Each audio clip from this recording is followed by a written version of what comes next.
What's up, guys? Today we're going to be going over the massive Season 1 patch notes and community update. There is a ton of stuff in this video, so let's get directly into it. I'll leave timestamps in the description for a bunch of different sections if you're interested. And if you want to follow Battlefield 6, hit that sub button. Thank you guys for barreling towards 100,000 subs. Absolutely crazy. Hit the like button so the algorithm knows what's up. And let me know your thoughts on what they're changing and some things that they might have forgotten that you hoped they would have mentioned. So I mentioned previously there is a community update and separate patch notes. In the community update, they provide deeper reasoning as to why they're doing what they're doing, and the patch notes are just that, the specific changes they made in the game. One thing I want to mention up front, just so people know, that isn't mentioned anywhere in these patch notes or in the community update, is Battlefield Studios / DICE has internally fixed the IFV painted guided lock-on missile bug, which, as a lot of you might know, is currently making aerial combat of any kind completely unplayable, because if you paint a helicopter or a jet and then shoot a missile at it, the air vehicles have no counter to it. It goes through flares and just insta-kills them.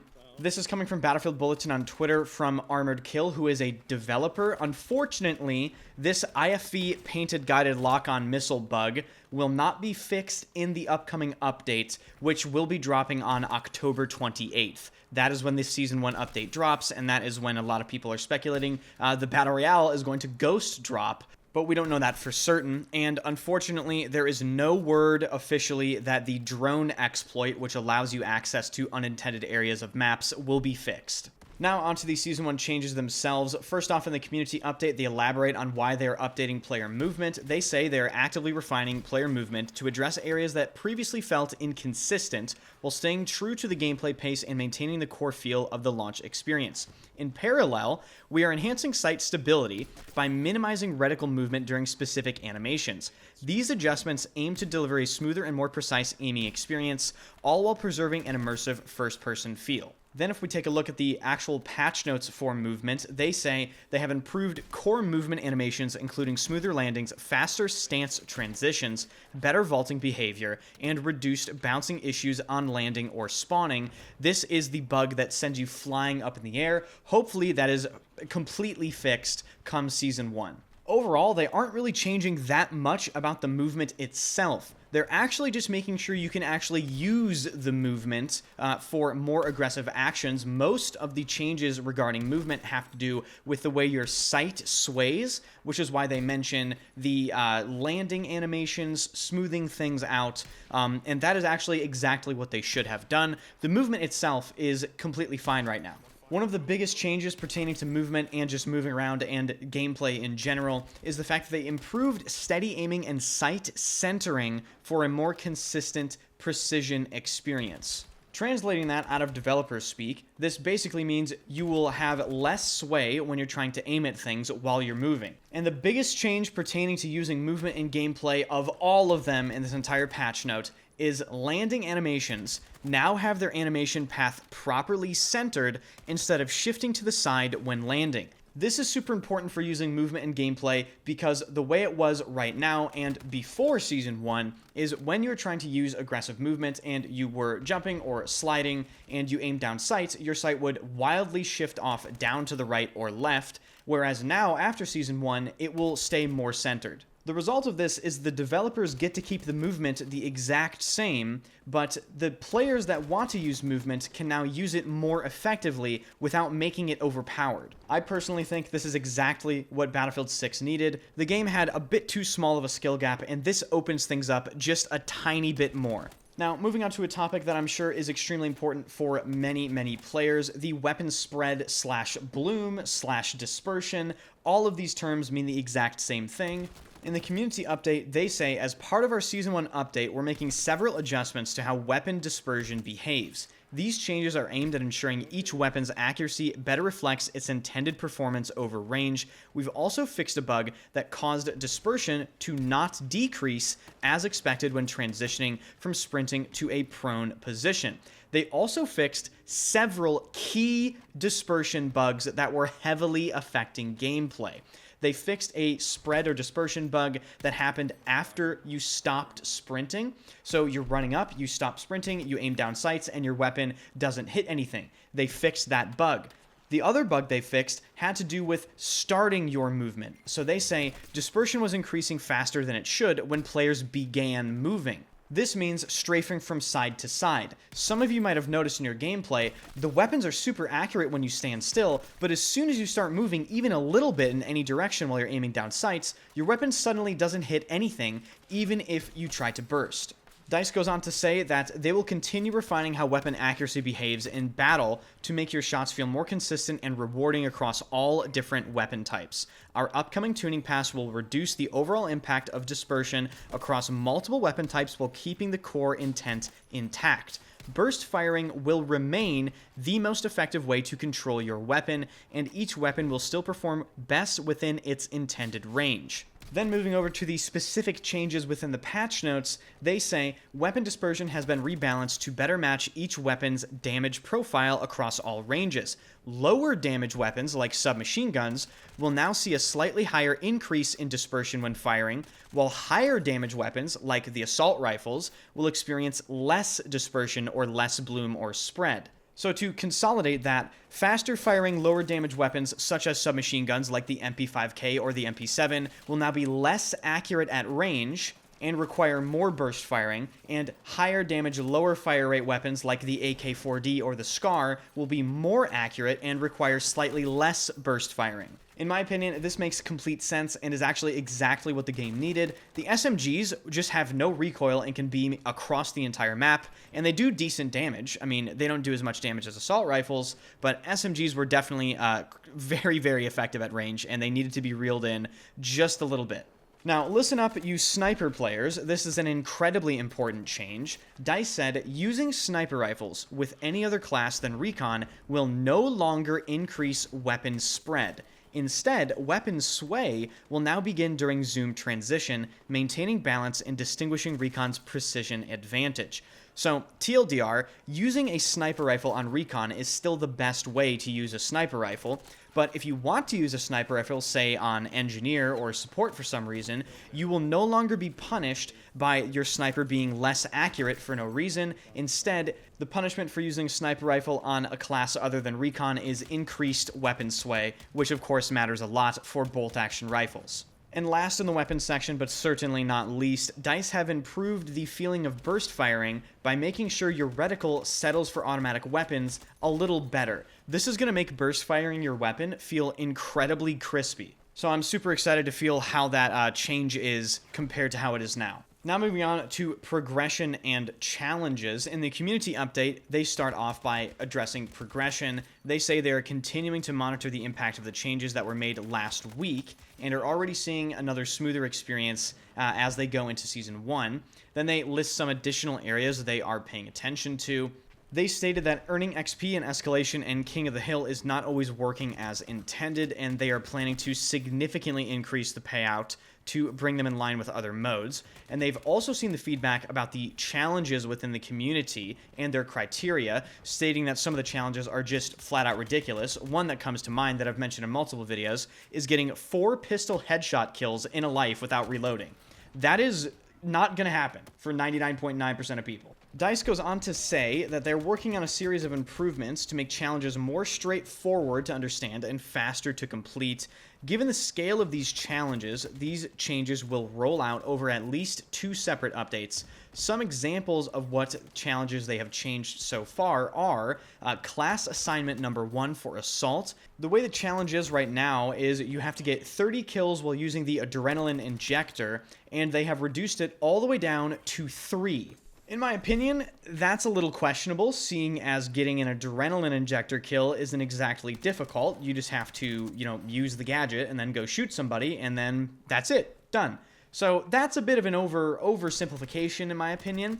The next assignment they changed is the class assignment Engineer Expert number 3. This challenge required you to repair vehicles for 6,000 health in a match. They've reduced it to only 1,000 health. And finally, the last challenge they addressed was Weapon Assignment Deadeye number 2. This assignment required you to get headshot kills over 200 meters with sniper rifles, and in order to complete this, you needed 150 200-meter headshot kills.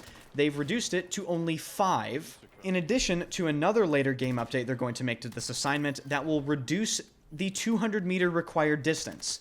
So this is a bit too overboard in my opinion. It seems to me they're going to either end of the extreme. You know, the way they were right now, some of them are just way too hard and take way too much time, but now they're making them way too easy and they're going to take no time at all. Definitely let me know what you think about these assignments and whether or not they made them too easy. Moving on to another absolutely massive player concern, the visibility of Battlefield 6. In the community update, they said, "We are actively looking into adjustments to exposure and brightness. This will lead to improvements in places where players have experienced blinding light when looking outdoors, overly dark interiors when looking indoors, and a lack of visibility around weapon optics when zooming in.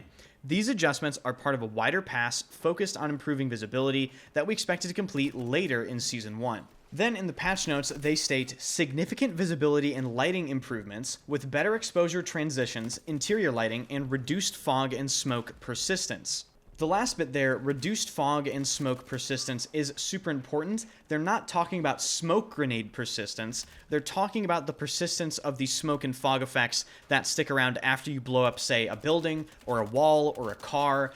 You may have noticed while playing the game, there are just explosions everywhere, and sometimes the whole map or the area you're playing in is hazy and you can't see anything.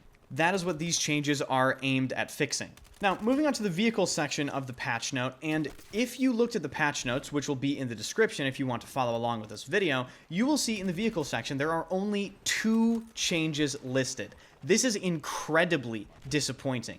The vehicles need a lot of love in Battlefield 6 right now, and they're one of the largest problem areas in the game, but I think it is incredibly obvious why they aren't addressing vehicles right now. It's because they're more than likely going to shadow drop the Battle Royale, and they needed to fix the infantry experience first. In a later part of the video, I will be going over the specific changes they made to the Battle Royale they got from Battlefield Labs, but first I would like to give Silk a shout out for being one of the best vehicle players Battlefield 6 has to offer that is a big vocal voice for just how bad vehicle gameplay currently is in Battlefield 6. He tweeted this earlier: "Love that infantry is getting better with the updates, but vehicle gameplay is in a miserable state. Stealth jet missiles ignoring flares. Any laser-designated missile ignoring flares. Stealth jet missile not notifying when it's incoming. Radar non-functional. Rearm cooldown shared with entire team. All air vehicle TTK is too fast. Tow missiles are too easy. Guided shells are too easy. RPG velocity is too high. The SRA's too weak. No jet loadouts. Assisted mode in helicopters is completely broken. Base AA is too weak. Jet bombs being shot by AA too easily, even by accident. And attack helicopter has lost its laser-guided missile entirely." I agree with basically everything Silk has to say here, even though I have limited time in Battlefield 6 vehicles, as I am maining infantry right now. But the limited experience I have in vehicles, I have this to say: the helicopter physics feel like shit, and in my opinion, need to be completely overhauled. I completely understand that we are very, very early into the lifespan of Battlefield 6, and I am certain that later down the line, a lot of these problems with vehicles will be addressed and things will be hammered out. So don't get me wrong, I certainly do not expect every tiny little problem with Battlefield 6 to be fixed so shortly after the game released. Now, moving on to some information regarding the Battlefield Battle Royale and Battlefield Labs. Regarding Battlefield Labs, they said they're taking a hiatus for Battlefield Labs as they prioritize the rollout of Season 1 content, and during the previous Battlefield Labs stints or play sessions, they took their learnings while they were testing the Battle Royale, and they presented us these changes. Close range time to kill. They've adjusted the time to kill at close range for all weapons to reward clean positioning and tracking, while giving players more time to counter attacks. They went ahead and changed armor in the BR as well. Every player will now have the capacity for 2 armor plates at the start of the game. All players will spawn with 1 armor plate, so you'll have the chance to upgrade as soon as you start looting, giving everybody an equal chance to upgrade their armor fully. They made world improvements and bug fixes across the Battle Royale map, and vehicle balance, because as we know, vehicles are in the Battle Royale. They have adjusted the balance for helicopters and combat vehicles to keep them as powerful tools showing off Battlefield's core DNA within the Battle Royale without making them absolutely necessary to survive or win the Battle Royale itself. So those are the BR changes, suspiciously put in the Season 1 community update because they are absolutely definitely not going to shadow drop it very soon. So do you see where I'm coming from? They are fixing the infantry experience by addressing gunplay and movement and everything because they basically had to, because they're more than likely going to shadow drop the BR. And just keep in mind, me saying they're probably going to secretly release the Battle Royale right at the start of Season 1 is just based off of leaks. I think Tom Henderson put out an article, a bunch of data mines happened. So it is certainly a big hunch. Now, moving on to more miscellaneous changes, but still very important things. In the community update, they said they fixed custom searching. They made improvements to that. They fixed the vehicle spawn bug on some maps, most notably on Breakthrough, at least for me, Mirak Valley. There was a tank that was supposed to spawn, and it just never spawned. They made sure that vehicles actually spawn in the game now. This should make quite a few maps way more enjoyable where you actually have the vehicles you're supposed to have. In terms of audio, they stated they made an audio overhaul, adding new projectile flybys, destruction and explosion sounds, refined vehicle and weapon mixes, and improved haptic feedback across multiple interactions. Some players expressed disappointment. There was nothing mentioned about footsteps specifically, but scrolling through the patch notes, I did find a specific change regarding footsteps, but it only applies to running with your knife out, not actually just footsteps in general or any sort of directional changes or improvements. That about covers everything for this update. Everything else is map fixes, small bug fixes, animation tweaks, that sort of stuff. For those of you wondering when this update releases, it comes out October 28th alongside the release of Battlefield 6 Season 1. So that is going to wrap up this video. If you found it informative and you enjoy the content, be sure to subscribe to the channel. Going to be having a ton of tutorial videos out there, weapon build videos, weapon guides, the whole 9 yards. This is really, I'm going to try to make this channel the place for Battlefield 6. So if you're going to follow the game, hi, my name is Enders, and as you can see in the background gameplay, I shoot the bad guy, okay? So hit the like button, leave a comment, what do you think about all these changes, and I guess we just wait until Season 1 now, October 28th. We're going to be gaming. Thank you guys for watching, and I will see you guys in the next video. Yeah, it's like close to me, like looking down at the A objective.